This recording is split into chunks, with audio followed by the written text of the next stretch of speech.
Hello everyone and welcome to the Writers Book Club podcast. I'm Michelle Barraclough and normally each month I take a deep dive with an author into the writing craft and process behind one of their books. But today I have something a little different for you, a Christmas gift that is going to set you up for your writing in 2025. I'm joined today by the fabulous Katherine Collette.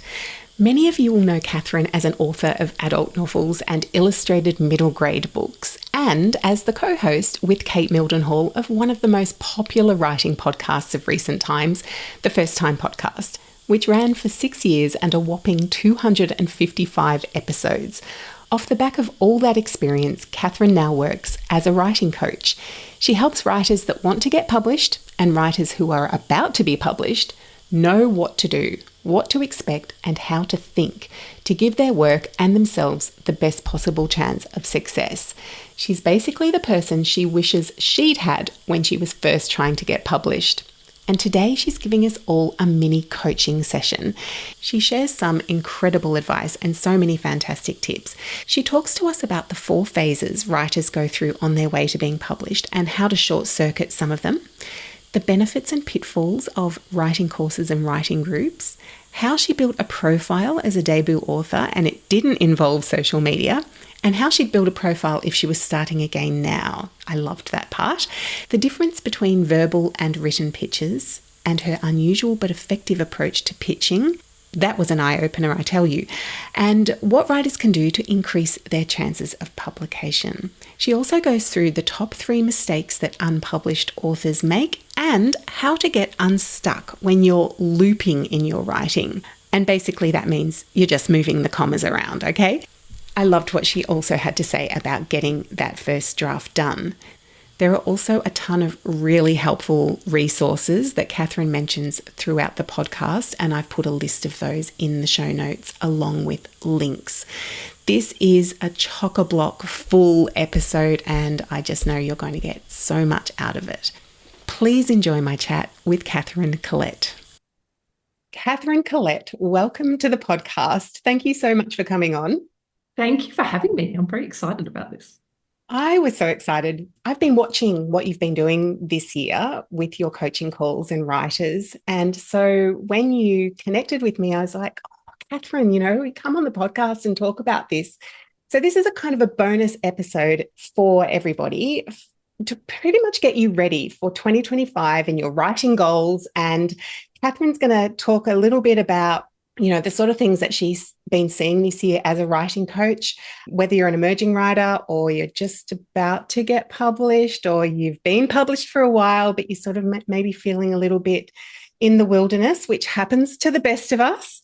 I always love those interviews with authors who've got 20 books out there and they still say they don't know what they're doing. Well, this is for you, right, Katherine? Totally. So, Katherine, you have 2 adult novels and you've reinvented yourself now or pivoted, I should say, to a children's author and illustrator. And now you're a writing coach. I would love to know what's happening in your life, how all of that happened, just as an intro. Great question. This is now sort of coming up on 12 years on, actually, since I started coaching other writers, coaching unpublished writers that are working towards publication, and also debut authors. I'm getting ready to go away on our summer holiday soon. And I remember it was when I was away last year that I was like, I'm going to do it. It's something that I've been thinking about for a long time. Just to talk about the writing space, you mentioned I had 2 books published and then pivoted into middle grade and have illustrated and written a middle grade book that came out earlier this year. That was written during COVID. And the word pivot was so not a conscious thing. I think that during COVID, lots of writers felt a real creative malaise. And I was thinking I should write an adult book and what am I going to write about? And normally I have heaps and heaps of ideas, but I didn't really have any ideas in the adult space, but I had one in the kids space. And that was the reason I started writing that. And the beauty of writing that, particularly in COVID, because I live in Melbourne, we had lots and lots of lockdowns. It's a pretty depressing time. Kids' books, I think, are funner to write than adult books. And I was able to read it to my kids as I wrote it. And the reason that I illustrated it was that I was doing The Artist's Way at the time. I wasn't doing the artist date part of The Artist's Way. I was just doing morning pages every day.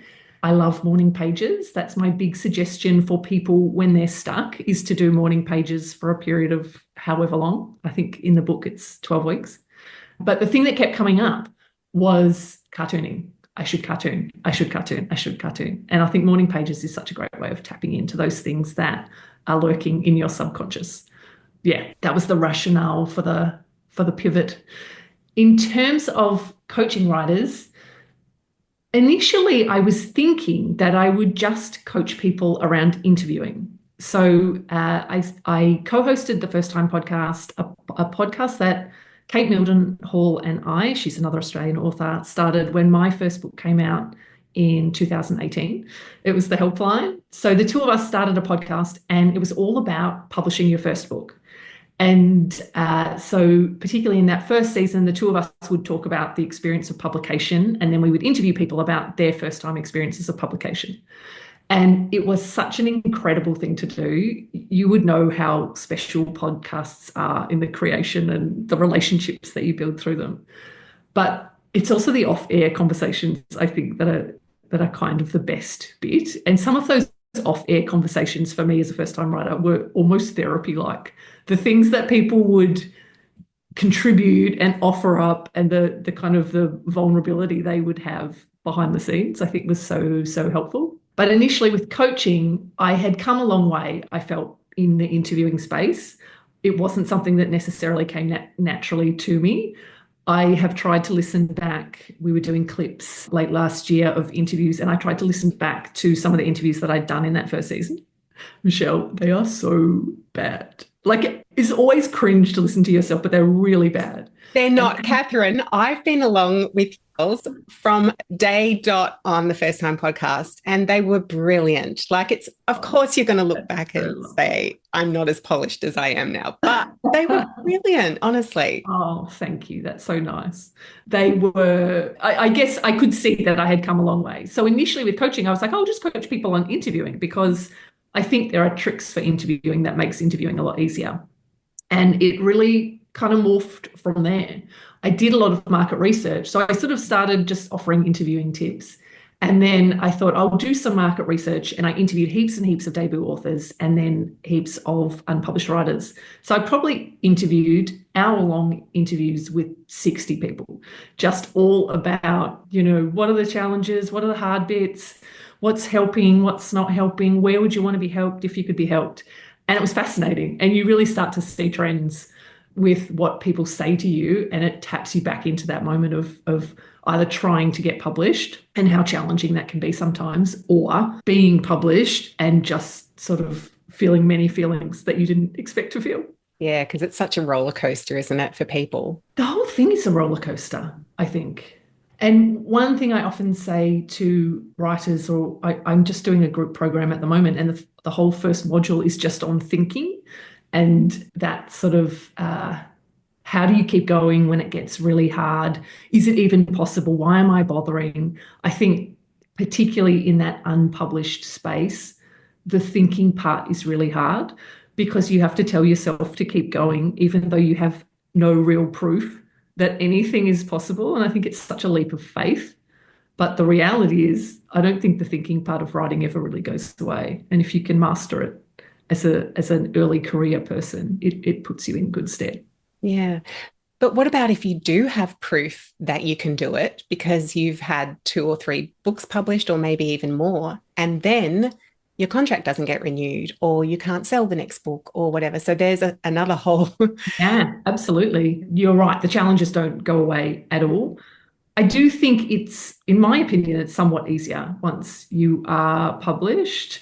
I always kind of hedge my bets in saying things that there's no promises and there's no guarantees and all of these kinds of things. But I think for the writers that I know, or the authors that I know that have gotten published once, if they've kept writing, they've got second books published. So even if that means the publisher that they sent the second book to rejected it, they had to rework it, they had to look at other publishers, it still happened. So sometimes there'll be a book in a drawer that didn't get published, but if they kept going and wrote another book, then that that did get published. And in some ways, there's no way of disproving that statement. If you keep going, it will happen because you either stop or you keep going, so it's sort of a contradictory statement in some ways. But I actually think publication is a little bit easier than what people think in some ways. I think the harder part, or the harder proposition, is making a living as a writer.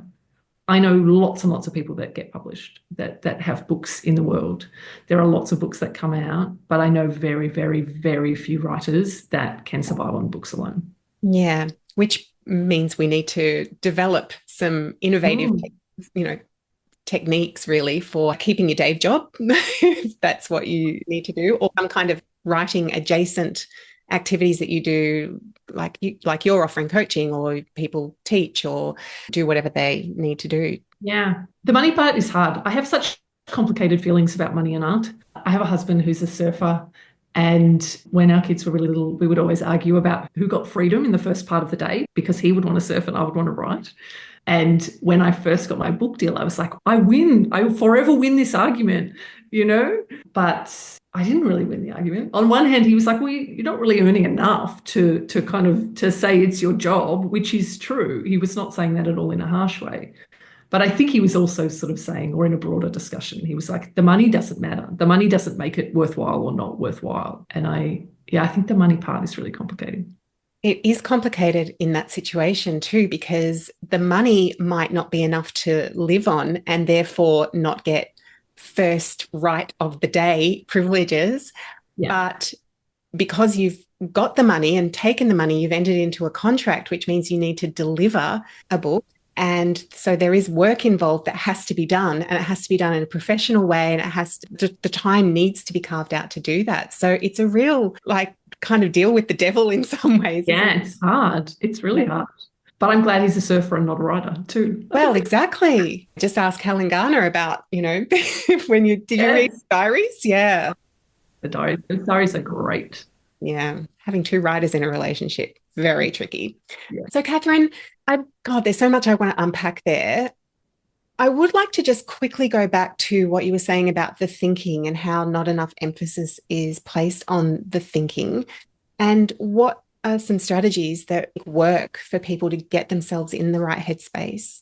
Yeah, I think one of the very simple strategies that comes from Stoicism, or the Stoics, is one that I got from reading and in interviewing Bridget Delaney, who wrote the book Reasons Not to Worry. It's a book about Stoic philosophy. The reason it's called Reasons Not to Worry is not because there's nothing to worry about. It's more because there's no point worrying.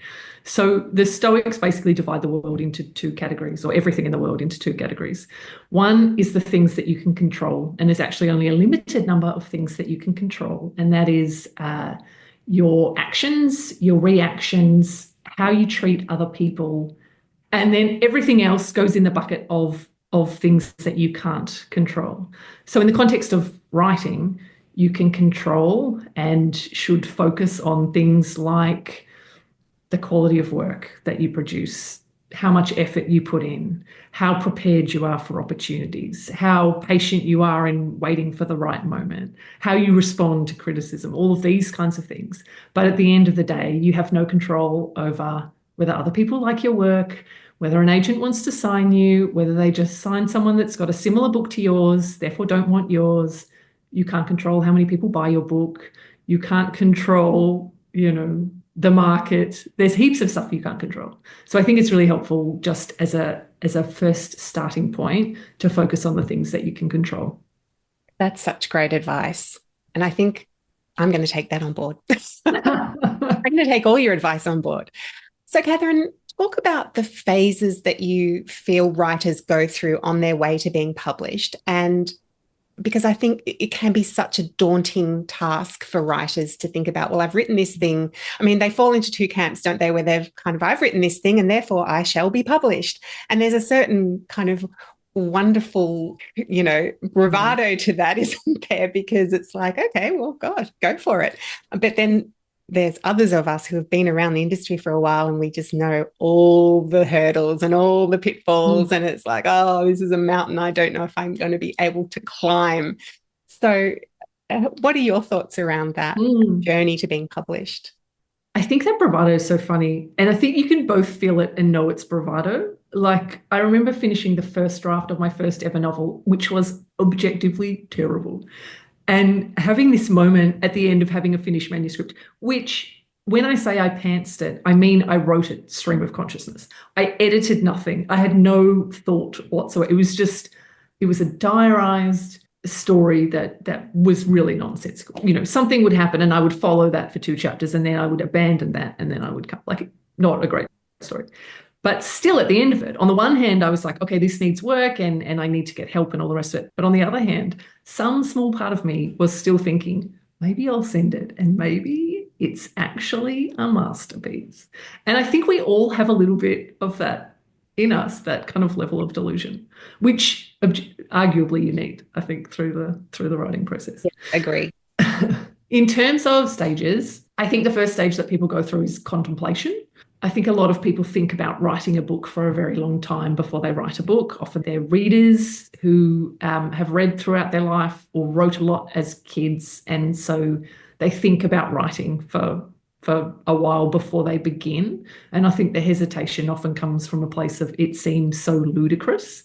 We're all over sport being a thing you can spend your pastime, you can spend your free time doing.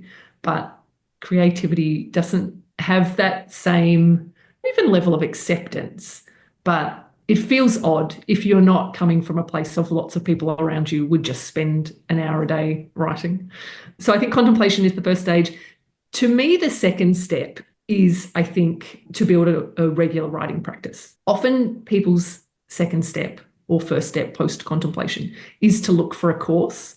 I think courses absolutely have their place. But I also don't think you need big, long master's courses and degrees and creative writing study at university. I think they can be great, but if you are a person who has contemplated writing for a long time, chances are you're also familiar with story. So I think that building a writing practice is the first thing to do, and that matters more than making your work good. Because also that needing a sustainable and consistent writing practice, you're going to need that the whole way through. That need doesn't go anywhere. The next step, I think, is when courses can be really important, but mostly for building community.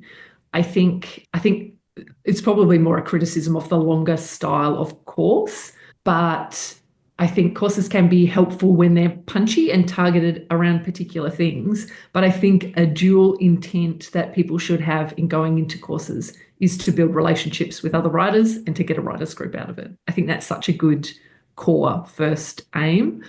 When I look at my own writing journey, the advent of my first writers group was such a significant moment in both improving my writing because we did a lot of workshopping, but also in just feeling like a writer. And I think to write a book, you have at some point to feel like a writer. And I think that's an important transition moment. The next step, and this is a step that all published writers have taken, is that finishing of a manuscript. I think that if you, firstly, no one's ever published an unfinished manuscript. So if there's one thing you can do that will improve your chances of getting published, it's to finish. And I think often people see the kind of the mass of, if they want to write a book, they think, oh, there's heaps of people that want to write a book. That's who I'm sort of competing kind of in inverted commas. But actually, of all the people that want to write a book, far less will ever start to write the book. And then far less again will ever finish writing the book. So I think that some of the publication experience or working towards publication is just a numbers game. And by finishing, you've made the biggest reduction in number against in terms of who is also in your same boat.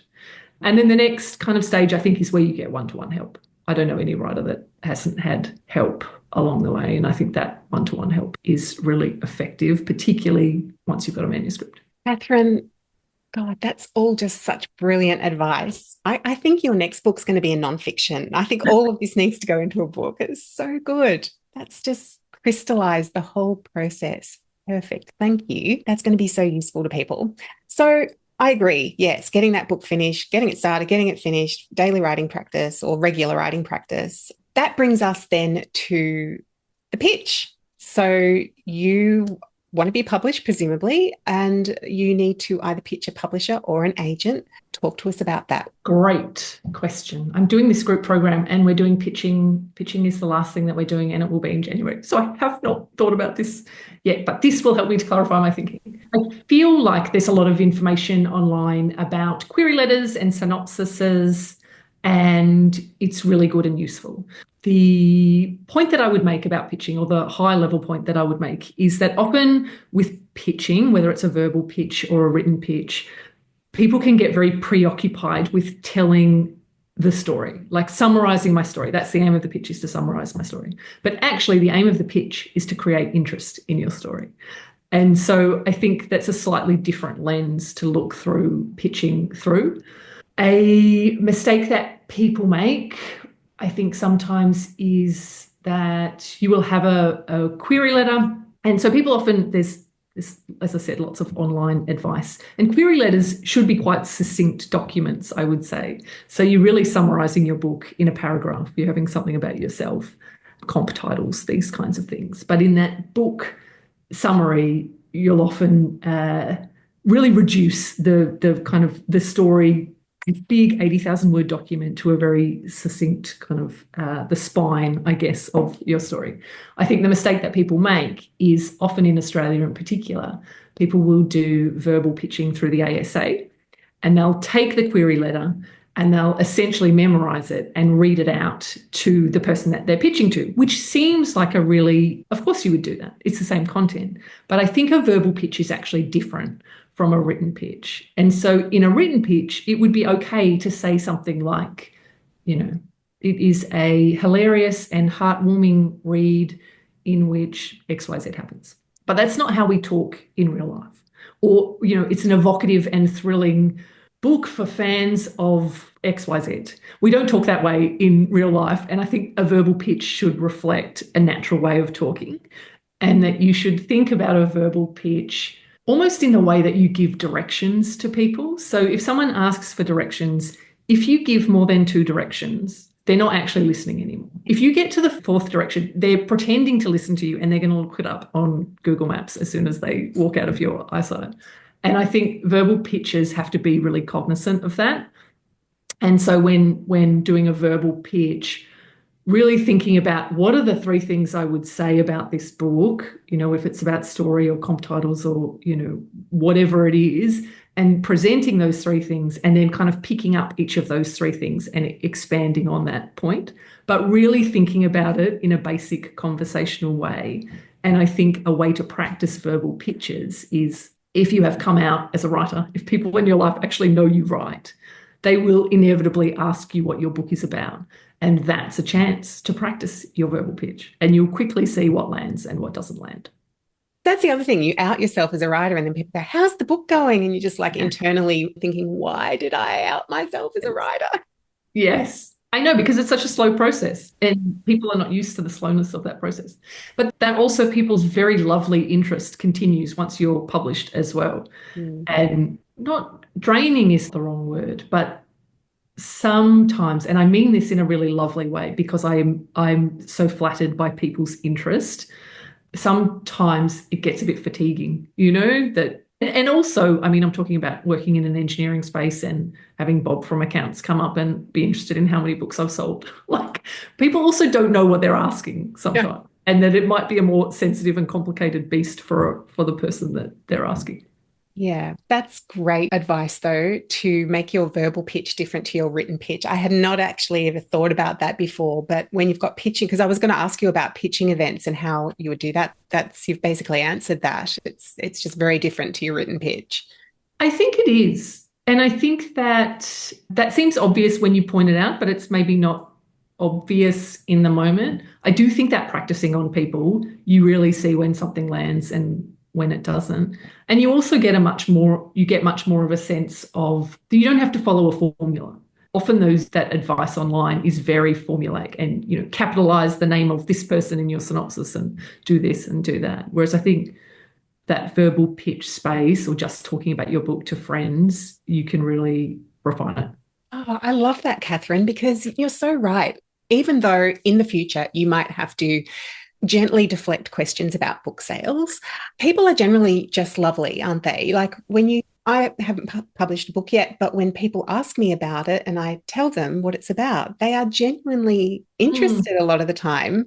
And the fact that they are continuing to ask about it years after the fact that years after first bringing it up is lovely. I think people are generally lovely. People really want the best for writers and artists. They're Yeah. very interested in it. And Bob from accounts will buy your book and, bring kids along to your book launch. Yeah, people are genuinely interested and really lovely.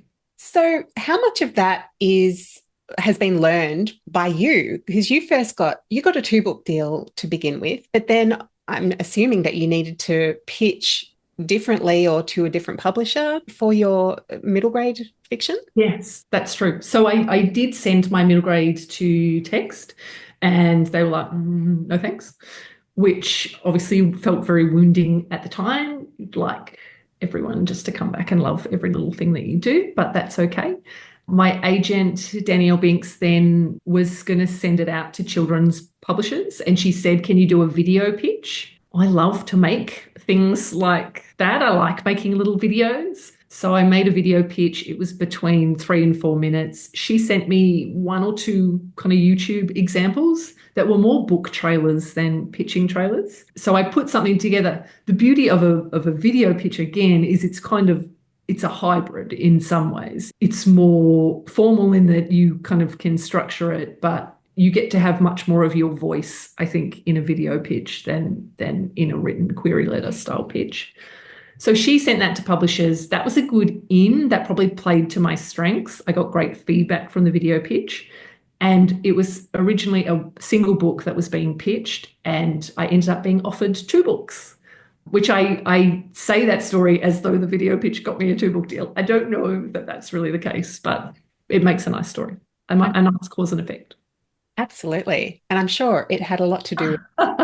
That's right. I didn't know video pitches were a thing, but when you think about it, yeah, you get to do the verbal part of you speaking to camera, perhaps, but then you could maybe add some evocative and thrilling. You can really present the vibe of the book. So Danielle suggested that she had been doing that a bit because it was COVID. It was the tail end of COVID when that was being pitched. Oh, is that why they did video pitches? I think that's why they did it. And I've never heard anyone calling for video pitches, uh, and there's obviously a chance that you would send a video pitch link and a person would not watch it. So it is a bit in that space of, maybe, maybe not. But if I was a person that was pitching for an agent or publisher, I would make a video pitch. I think it's a good opportunity to showcase personality as well. I'm really curious, did you just do yourself to camera or did you include some illustrations? Did you have some slides? Yeah, so what I did was I did some straight to camera and then I had some of me, because the book is a little bit about basketball, so I had some of me shooting basketball with a voiceover. I had some very bad acting between myself and my kids. And then I did have a couple of cartoons. People can have a look at my video pitch. I have a link to it that I can put if you want to put it in show notes. It's what I would recommend with video pitches. I've seen people since. I've, offered people feedback. I have seen people do them as slides, like a PowerPoint presentation with a voiceover or with a camera thing. If I was doing it myself now and I didn't have a book that had basketball elements or those kinds of elements, I would probably do it straight to camera. I wouldn't have slides. I'd do it straight to camera, but I would film myself in different places so you would get a bit of movement in the video that way. It's probably how I'd do it. B-roll, I think they call Yeah, that. B-roll. I would combine multiple footage. So it wouldn't be 3 minutes of just single shot me to camera. I would put like B-roll and voiceover and those kinds. How much we've learned from making reels, hey, Katherine? I know. I would do it reel style. That's right. Because I think you've probably gone down the same rabbit holes as I have. I'm creating a course at the moment and you're like, oh yeah, I need B-roll. B-roll is so much. So B-roll is just video footage of you doing, like I could have a camera watching me do this interview and then I could create it into a reel and, have words over it. That straight to camera, posting that on social media, you can easily feel like a bit of a twit, even if it's great. Whereas I think B-roll feels so much less pressure. Yeah, agree. I've now got an album in my iPhone called B-roll. And you can, if you feel like you're looking good, you can try and kind of do yourself walking along or something. Yeah. Forget. Or sometimes I just go down to the beach and I think, oh, it's a beautiful sunset. I'll just film a bit of that for 10 seconds and then put it into my B-roll album. And I feel like such, I'm so up with the young people. Yes, you're an Instagram creator, content creator. Exactly. That is a beautiful segue into the whole social media thing. Tell us about building a profile as a debut author, because I think you built it without social media originally, didn't you? And then how you build it if you were starting again now. Great question. So I think a thing that is obvious also when you point it out, but maybe doesn't feel that obvious when it's you, is that it's very hard to build a profile if all you do is release one book into the world every 4 years or every 3 years or 2 years or whatever that looks like. Even if you have a bunch of events that sit around that, even if that book went pretty well in terms of readership and those kinds of things. And the way or the means through which I realized this was because of the First Time podcast that Kate and I did when we were both debut authors. So if I look at what was more effective from a profile building perspective, on the one hand, say across 4 years, I released 2 books versus across those 4 years, I put, say, 200 episodes into the world, you cannot compare by any stretch of the imagination the effectiveness of one versus the other. That podcast was so effective, and I don't know that it was necessarily a major intent at the time, but it was so effective as a means of profile building. And that's always really stood out to me because I think often people look straight to social media as the way to build a platform or the way to build a profile. And podcasting, I think, is a more effective medium than social media for a number of reasons. One, it's long form evergreen content. I think it also plays to introverts in that it's very intimate in the creation. And I think that intimacy carries over into the listening experience as well. So when I look at podcasts as a way to build profile, I think the elements that I think are important and could carry across any effort to build a profile. One is that for people to find your work and to find your books, you need to actually be findable. And so I think putting small things into the world on a regular-ish basis makes you more findable. And so from a podcast, that's about releasing episodes on a weekly basis or having seasons and all those kinds of things. The other element that this podcast had is the thing that you put into the world has some interestingness to other people. So it is interesting to listen to an interview between 2 writers if you're a writer. To go to a social media example, the interestingness, and I say this as a self-critique, not a critique of others, the interestingness of me posting photos of my kids playing a basketball match or doing something probably has a less interestingness value to other people beyond people that know my family. So I think regular-ish basis, small things into the world, inherent value. I also think that should utilize a different skill set is my third kind of rule in terms of profile building. So podcasting is about interviewing. It's about interviewing. So completely different skill set to writing. If I was building a profile now, I would do it via cartooning. I probably would use social media or newsletters, but it would be around cartooning because I like making cartoons. So it has a value to me. It has some kind of value for other people, assuming it's interesting. I can put it into the world regularly, and it's a different skill set. And the reason the skill set element I think is important is because there's lots of writers, but there's not that many writers that do cartooning or writers that also podcast or, whatever that combination of things is. You start to, if you go back to the numbers game, I have an engineering background. There are far fewer people that are in your little circle or bucket of people who are writers that cartoon or writers that podcast. And I think that's a way of standing out. Yeah, so find something to differentiate is what you're saying. The other thing you touched on there is the findability or searchability, which I think is really important because, building so many author websites and working with authors on their author platform, their main author platform, I see a lot of them put a lot of time into their social media, whereas I would suggest, build a blog or podcast or a YouTube channel because of the evergreen, and you touched on it there, the evergreen content. It's searchable.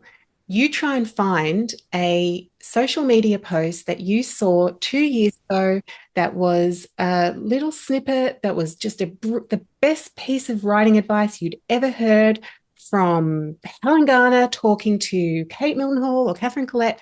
Can you find it on social media? No. If you go into your Apple Podcast app, though, and type Helen Garner, Katherine Collette, Kate Mildenhall, whatever, it will come up as there's the episode. And that's because it's a podcast. If you type that into YouTube, if you had done that as a YouTube channel, it would come up on YouTube because that is your evergreen content. And I think that's really important for authors to remember. I think podcasting is one of the few spaces that's really undercooked in the sense that there's still space. I think YouTube is such a crowded kind of a market. I think social media is pretty crowded, but I think the podcast space is one where there is, people can kind of carve out a niche.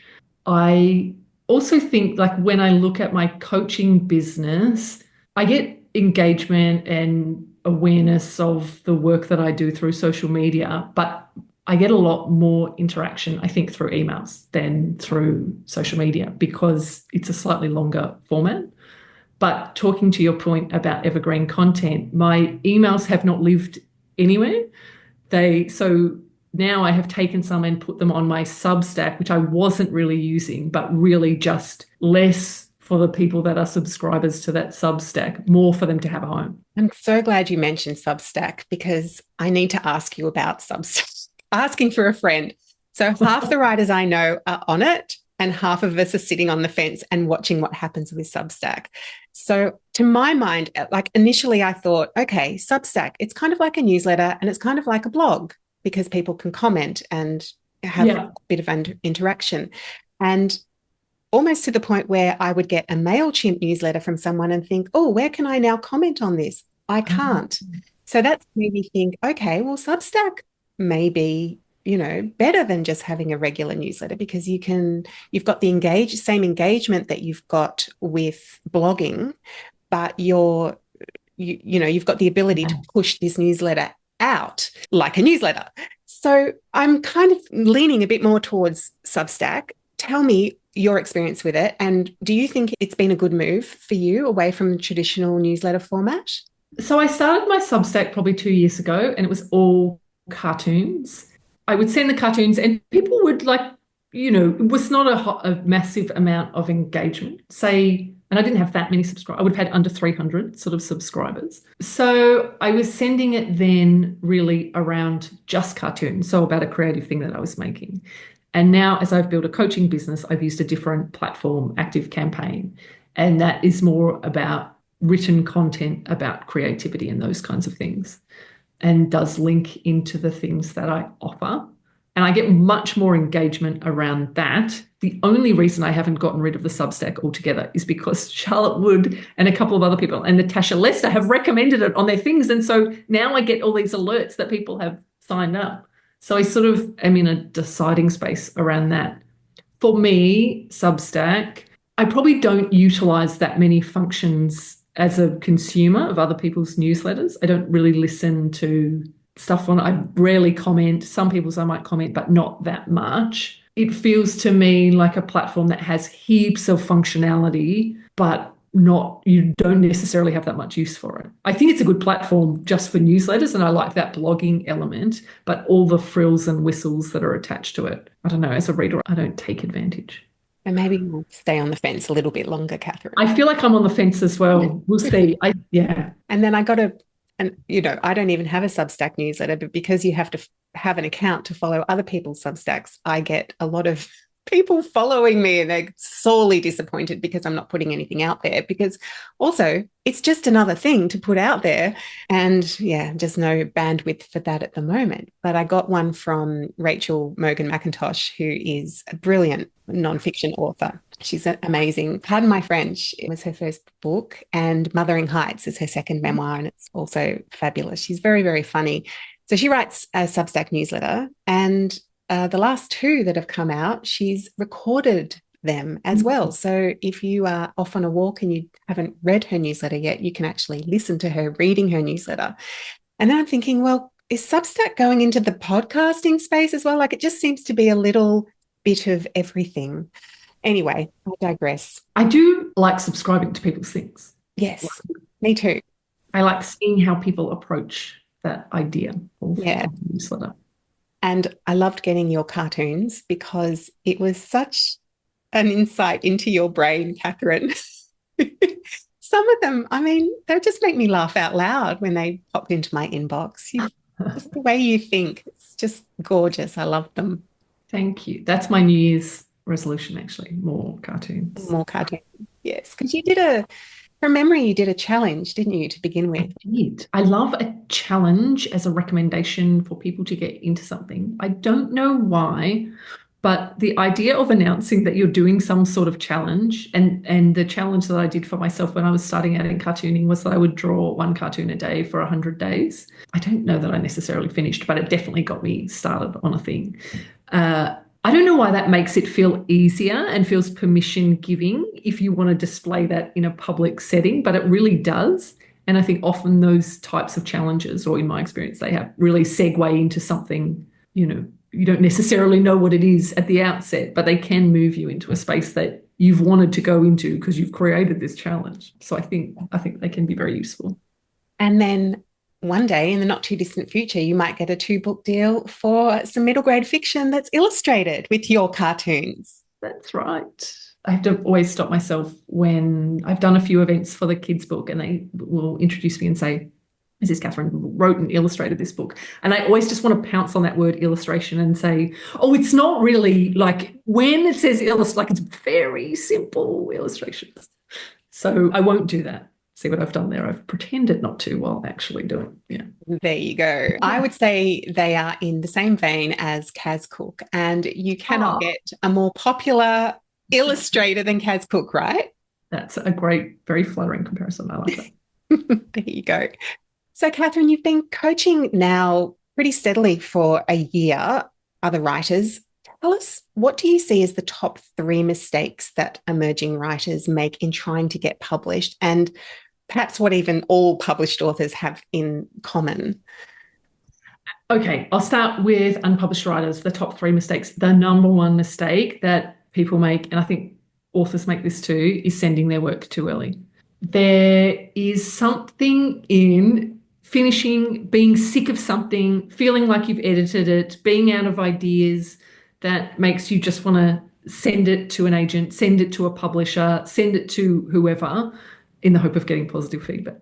But often you send it, get a negative response, work on it some more, and realize through the working on it some more process that, hey, I sent it way too early, it wasn't ready.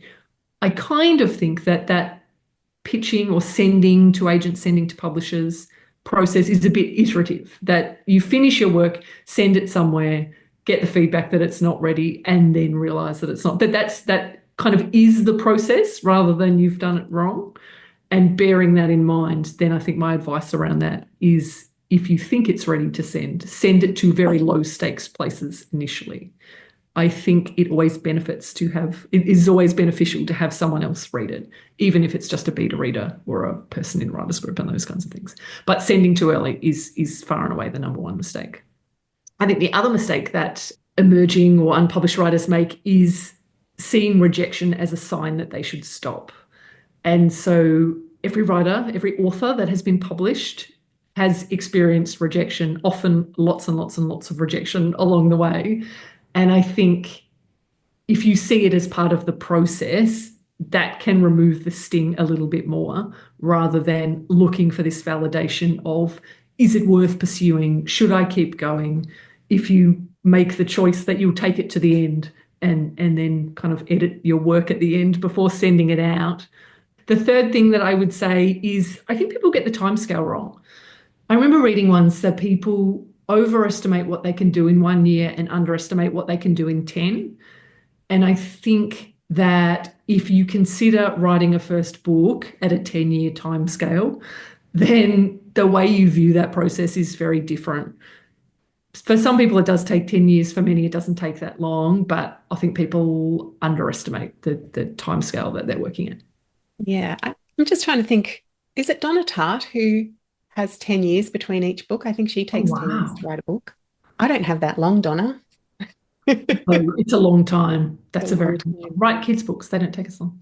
So, what would you, if you had an emerging writer in front of you now on a coaching call, Yeah. and they said, "Oh, what's the number one thing I need to have on at the very top of my New Year's resolutions list for 2025? What would you tell Ooh, I would say a first draft, one of the draft zero type first drafts. Probably the things that I would recommend. I always feel like a bit of an idiot recommending this, but there's a book called The 90-Day Novel by Alan Watt. And I use some of his exercises and approaches when I work with other people. But what I love about his book, so his book is set up that you go from zero, don't really have an idea, maybe have like two half-baked images in your head about what you want to write a book about, that he takes you through day by day across 90 days. You spend 2 hours a day. I personally would never spend 2 hours a day. I would just do an hour a day. I think that is all you need. But he takes you through day by day of getting that first draft down. What I love about that book in particular is the first month. He sets you up with 6 exercises that you do stream of consciousness for 5 minutes each, and then you do kind of some other stream of consciousness stuff. But that first month of his, where you write every day, is just about developing what the story is. So it's loosely about, this person who's working for a council, and this happens, and then this happens, and then this happens. I think it is so much easier to write a draft when at the very least, the end. And some people will say that if you work out a spine or an outline for your book using this approach for the first month, some people would then redevelop that further and have kind of a detailed scene plan and all the rest of it. I don't think you need that, but I think spending some time doing developmental work early can make the whole process a heap quicker. So I think if I was an unpublished writer looking for a goal for 2025, even if I'd written 20,000 words, I would buy that Alan Watt book and I would use it to get a first draft down. I would not write for 2 hours a day. I would aim to write for an hour a day, 4 to 7 days of the week. That is great advice. And what about for established authors? I still think it's a great process. I use a similar process now. I kind of have adapted it to what I like. But I use that at the start of writing a book. I will redo it for a month if I get really, really stuck. And the other thing I'll do if I get stuck halfway through is I will do morning pages. Yeah, so it's kind of like a reset tool for you. It's like dieting. It's like I fell off the wagon over Christmas, but now I'm just going to get back on the bike. Pretty much. I think for me, it short circuits looping. This is just my term for it. I have this thing that I will do where I'll write to a certain point. Maybe I get 30,000 words in and I'm stuck and I don't, even if I've got the plan, I've kind of deviated a bit from the plan. The plan will not have been rigid anyway, but I'll want to go back to the start and I want to perfect it and zhuzh it and get to the same point. And then I want to go back to the start and, move a comma and then delete the comma. And then I can spend so many wonderful hours doing absolutely nothing. So I think that is a good step to take, because if you're looping, you're stuck. You're pretending that you're doing something, but actually you're stuck. And I think stream of consciousness writing is a great way to get unstuck. Oh, that's such great advice. Are there any other resources that you regularly point your coaching clients to? The 90-Day Novel is a big one. The Artist's Way, I think, is the other big one. And they're probably the main two, really. The structure that I teach in my course and that I like is the Michael Haig structure, which is a bit similar to Save the Cat. I know people love Save the Cat, and I read a lot of manuscripts that I can tell use Save the Cat, and I think there's wonderful things about Save the Cat. I think Save the Cat can be really prescriptive. My pet hate for Save the Cat is they will have, I don't know at what point it is, but there'll be a very peripheral character that will announce the theme of the book. And I have never seen it done well. I think it is such a hard thing to do. And if you're using Save the Cat, I would take that out and I would write the whole book. And then at the very end, I would consider putting it back in, but then I might not even put it back in then.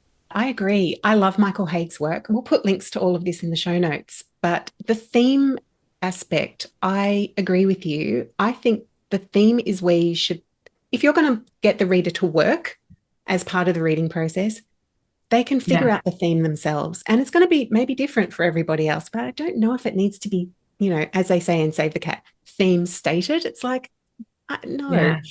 It's a bit I don't too. know why yeah. And I mean, I haven't really used Save the Cat. I've bought Save the Cat and I've like sort of looked through it a little bit, but I haven't used it. What I love about Michael Haig is that his thing is that stories about emotion, and your hero or your main character will have an outer journey and an inner journey. And I like that he, at each turning point has an external impact, so something happens, but also that has an internal effect as well. And I like that kind of marriage of those two things.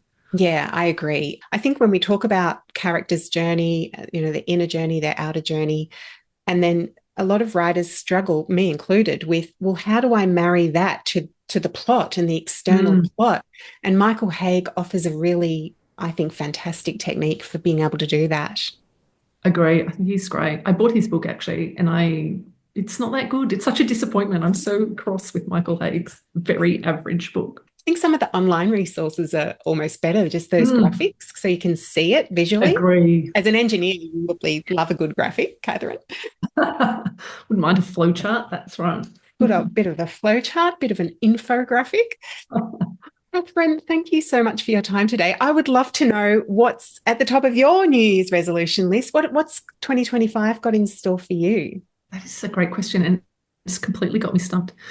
I have not thought about my resolutions for next year. I am working on an adult novel, so I would like to have that in a pretty good state is probably the main thing. I do this, I'm making another face internally. Another thing that I like that feels a bit odd is this manifestation approach called To Be Magnetic. I guess it's a company, a US-based company, but a lot of it is I think it's a pretty good marriage between woo-woo and science. And so at the end of the year, they run a manifestation challenge, and it goes for 8 weeks, I think, and it just started. I'm in week 2. So this is the week that I start to take stock of this year.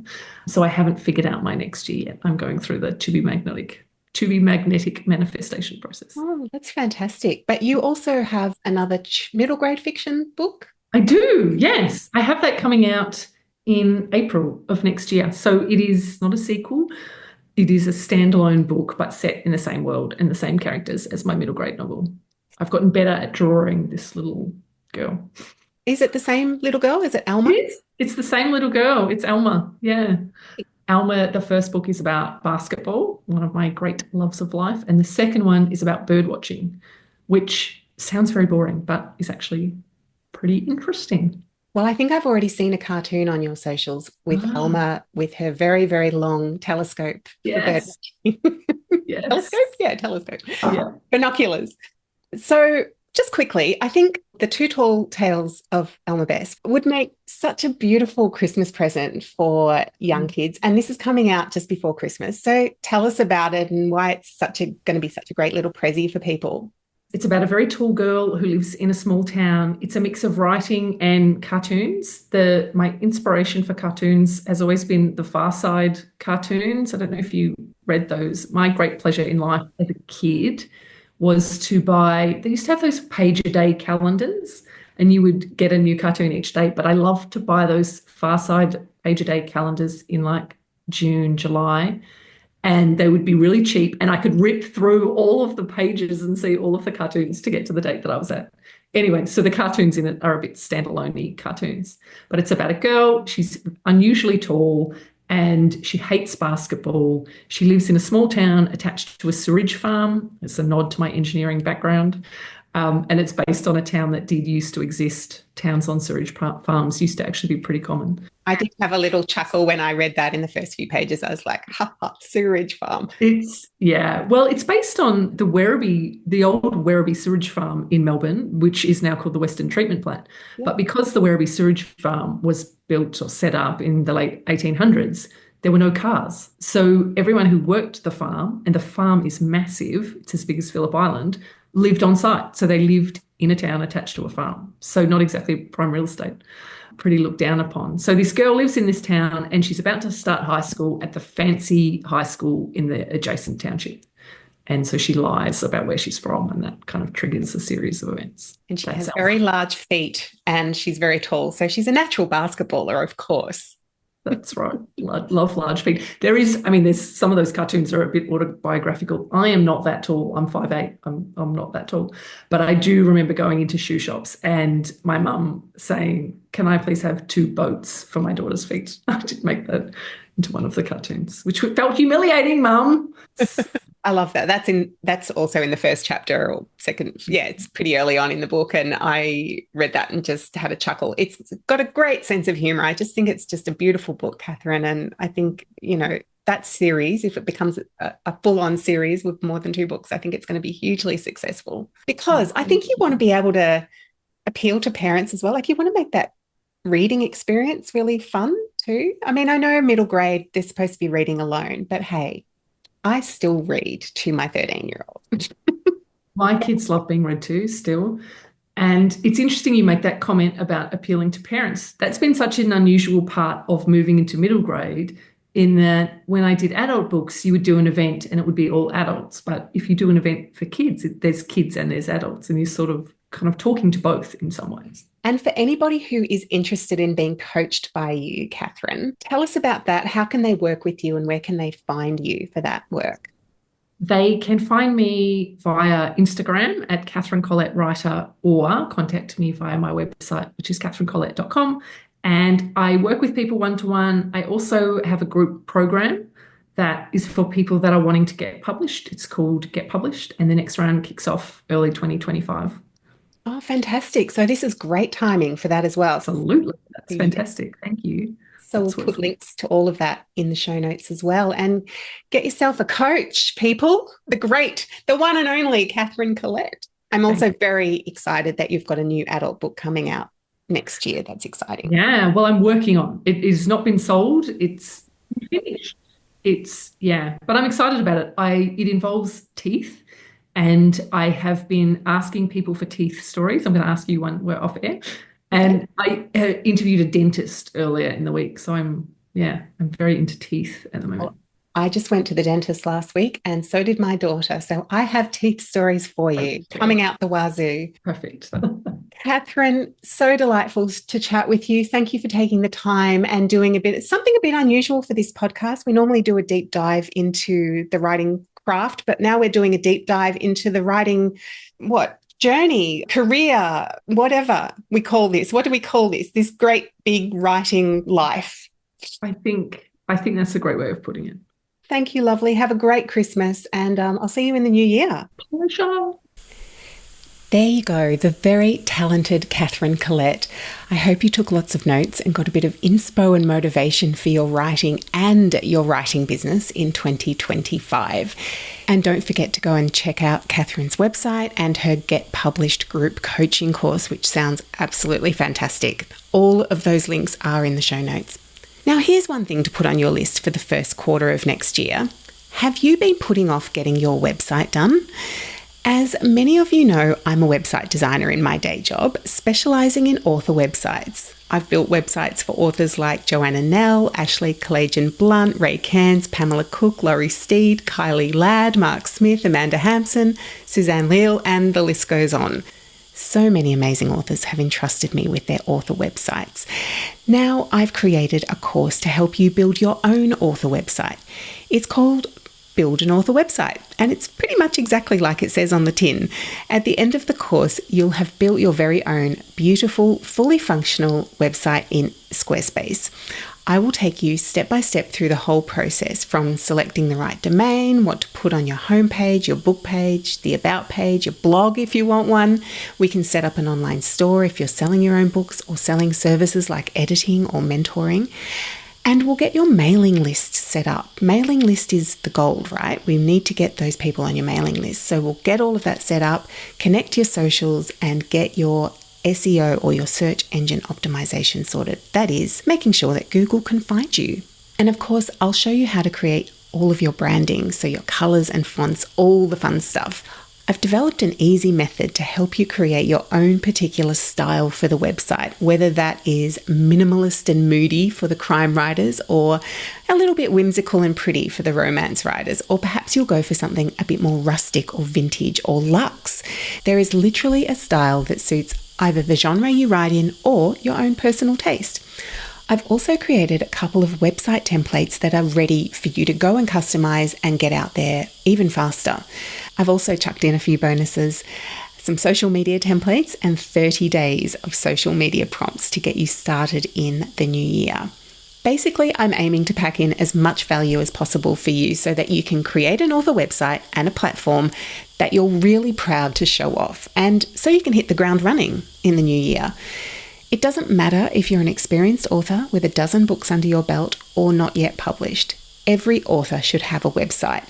It showcases your work, it builds your audience, and it establishes your credibility, which is particularly important when publishers or agents have a look for you on the internet, or even festival or event directors who might be looking you up to see what you're all about before they pop you on their program. Your website is your most powerful tool for marketing and connecting with readers, whether you're published or unpublished. It's the one place on the internet that is completely yours and not subject to those fickle algorithms. The course is going live towards the end of January, right before school goes back, when everyone's getting excited to go back to work after the holidays. If you'd like to be notified when the course enrollment goes live, you can pop your name on my list, which you'll find at freshwebdesign.com.au/course. Now, everybody on that list will get first access to the early bird discount that I'll be offering. I'll also be running a free author website workshop before the course goes live, so you'll get first access to that as well. This is just to get you started thinking about your author website and what might go on it. I mean, you might already have a website, but maybe it feels a little bit tired and you just want a bit of a redesign, a bit of a lift, or like one of my author clients, when you entered their name into Google, their website didn't even come up on the first or second page. So there are some things that you can do to help Google find you, and I'll be giving some tips on that as well in the free workshop. So that link again is freshwebdesign.com.au/course, and I'll pop that link in the show notes too. Okay, that's a wrap for 2024. Thank you so much for listening and supporting the podcast this year. I hope all that excellent writing advice from authors who are at the top of their game has been really useful to you in your own writing. If you've loved the podcast and want to give me a little Christmas gift, please head over to Apple Podcasts and leave a rating and a review. That would be amazing. Thank you.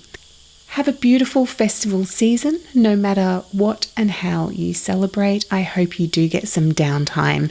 I'm certainly hoping for lots of reading time. I have a to-be-read pile next to my bed that is literally teetering, so I need to start working on that. As always, I'm recording on the beautiful unceded lands of the Gadigal people of the Eora Nation, where I'm lucky enough to live and work. I very much look forward to catching you in the new year. Until then, happy writing and happy reading.